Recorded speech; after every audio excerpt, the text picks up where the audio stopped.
Welcome to Chillin' 101. We hope this video helps. You begin by gathering essentials, a working email or phone and a strong password you can remember.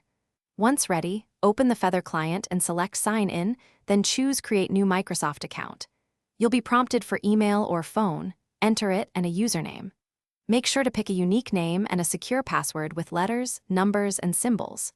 This step starts the account creation flow and prepares you for verification and linking to Feather. Once you submit contact info, check your email or phone for the verification code and enter it into the Feather client prompt. After verification, fill profile fields, your name, birth date, and region so Microsoft can manage age and regional settings. Next, read and accept the terms. Make sure to enable two-factor authentication if you want extra security. Linking happens automatically. Feather will request permission to use your Microsoft identity, so approve the connection to enable cloud sync and multiplayer features. You finish by confirming the Microsoft account appears in Feather's account settings, and then sign out and sign back in to test sync. If something fails, reset the password or resend verification and double-check the email/phone you entered.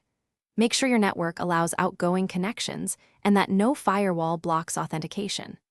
One key troubleshooting tip: if verification codes don't arrive, switch between email and phone verification or use a different network, because ISP filtering is a common cause of delays. Thanks for watching. Consider subscribing if we helped you.